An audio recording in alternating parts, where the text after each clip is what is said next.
I teach PE from primary all the way up to GCSE in year 11. In primary, we focus on our fundamental movement skills, focusing on agility, balance, coordination. Within sports like tag rugby, football, basketball, we touch on badminton and tennis in the summer, and cricket as well.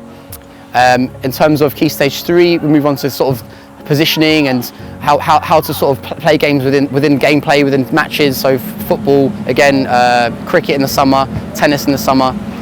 We also look at badminton. We use our local sport tool, where we play badminton, handball, and we use it for basketball as well. We're looking to push the department further within Key Stage 3 and hopefully end up taking Key Stage 3 students to our local leisure centre to start doing some swimming lessons. In GCSE, it was split, so they've got 4 components. Component 1 is our theory, which is 60%. Component 3 is our practical, which is 30%, and then our component 4 is 10%, which is coursework. And then we obviously do, in year 9 and 10, we do 2 hours a week of practical and 1 hour a week of theory. When we get to year 11, we sort of alternate it.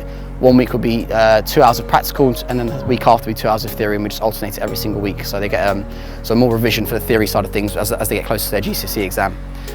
Within lockdown as well, we did lots of fun things. We sort of looked at stuff like trying to make sure the kids stay active throughout the whole of lockdown, because obviously it was a tough time being stuck indoors the whole time. So we did fun things like I set up a sort of once a week fitness session where the children would join me on Zoom.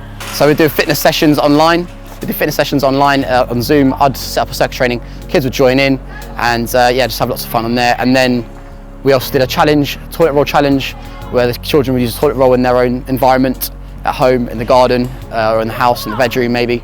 Do as many kick-ups as they could, record it, send it in, and put all the videos together. Made a long sort of looped video of all the toilet roll challenges together. So it was a nice little challenge for us to keep the kids active and sort of participating in some sort of sport whilst at home. The best part of PE is when we play tag rugby and we work all together as a team. At times it gets competitive, but we always figure it out. Mr. Fernandez is a motivational teacher who always encourages us to do our best. I really love basketball because it improves hand-eye coordination and accuracy. Mr. Fernandez, and he really encourages me to do my best, and it really becomes competitive at times.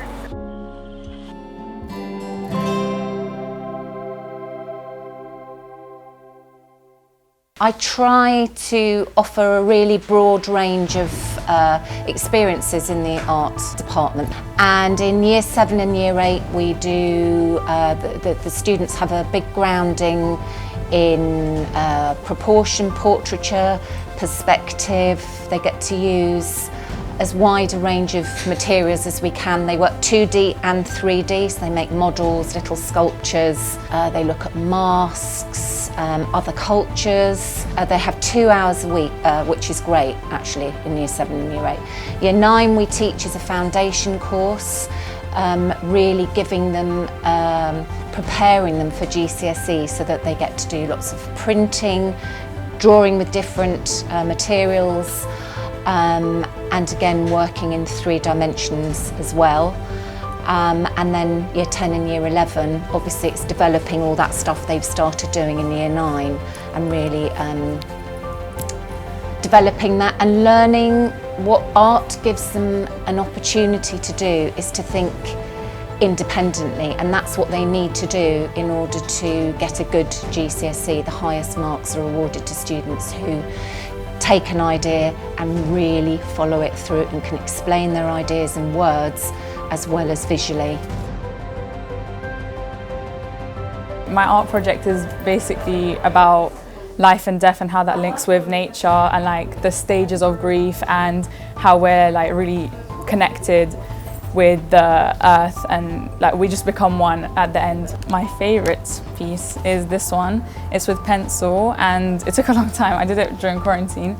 I really like it because the woman looks like a corpse and it's like buried underneath the leaves. It's a bit disturbing, but I like the way it is because it's like we're going back into nature. It just shows that even though there's like pain and death, there's also a lot of beauty and growth that comes out of it. She like creates a very safe space in the art class and like we can actually like talk about our ideas and like like really use our passion and creativity, and yeah. I like art because it's an outlet for my creativity, and it's really relaxing, and although it can be challenging, I just enjoy using all the different mixed medias and different equipments and things. Miss Conti, she creates a really nice atmosphere in the classroom where we can all be comfortable talking about our projects, and she's really helpful and she gives us lots of ideas and things. So we get to express our feelings through art, and our teacher is really supportive. She doesn't push us to do anything we don't want to, and she lets us experiment with anything and everything that we want to do. It just makes me happy to know that I can express myself in different views through flowers, through nature. My class environment it's very enthusiastic. All of us, talk with each other. We will do work, and our teacher is very supportive, and it makes a very happy and joyful environment for us.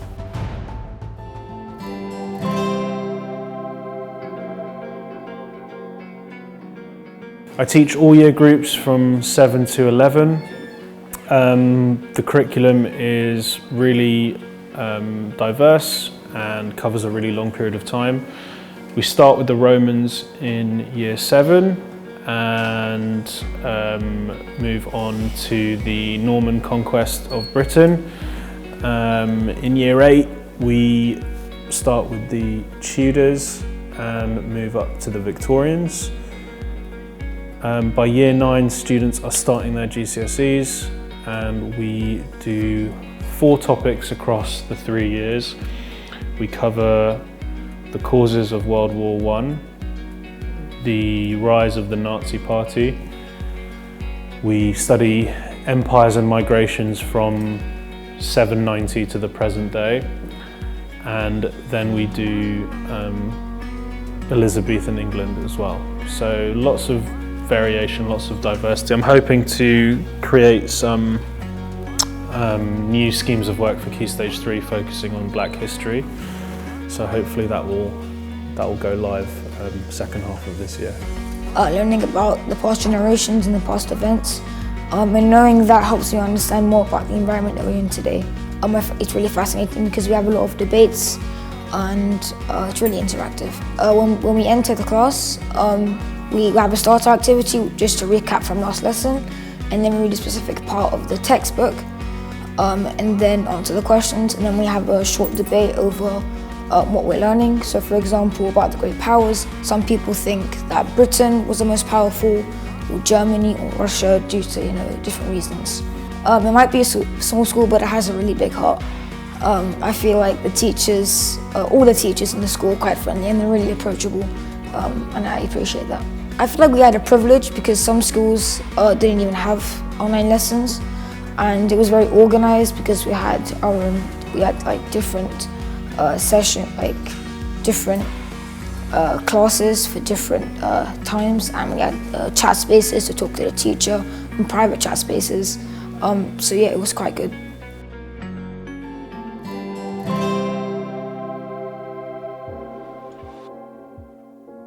The geography program here is geared towards the AQA module, and we offer geography for Key Stage 3 and 4. The cohort of students are usually quite keen in studying the subject, and over the last academic year we have managed to get a large number through to Key Stage 4 for the GCSE program. It is a testament of students enjoy learning geography, and also the fact that geography seems to be quite a very accessible subject. Students are able to be identified with the teaching as we go along with the different modules. We do a lot of activity-based. Sadly, we don't have the type of school curriculum here where we can take them on a lot of field trips. For example, I'm promising to take them to Japan the year 7, which they're all excited about, but it's just to build the interest. But throughout the model year 8, 9, by the time they're ready for options, the uptake is generally very good. I like geography because we learn about interesting such as coastal processes and the rivers. At first I felt very welcomed because it is a small school, so it makes you feel part of the family.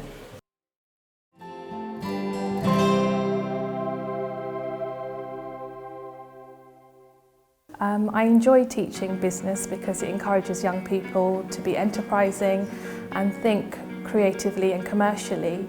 Business studies forces students to make informed decisions and justify choices. This will help them in both their professional and their personal lives in the future. We study topics such as marketing, business planning, business accounts and calculations, external influences on a business such as interest rates, as well as globalization and ethical trading. We look at both small businesses and large businesses, so students know how both large and small organisations operate, compete and raise finance. Last year we launched The Apprentice at North London Grammar School, where we had 2 teams. We were mimicking the BBC series The Apprentice, and we gave them challenges to create new products and do selling and make pitches and presentations in assembly, and the children would vote on their best ideas, have 6 challenges. The last challenge was to launch a tuck shop for the school, and whoever raised the most money would win The Apprentice. I really enjoy business lessons because they involve problem solving and coming up with logical solutions, as well as being creative. Like for example, last week we were tasked with a homework to create a new business model for a yogurt using the 4 Ps while also putting into consideration the changing technological and social trends. The online classes were really good. I was still learning the same way I was learning in school while still being safe, and I was really happy that I wasn't missing out on anything.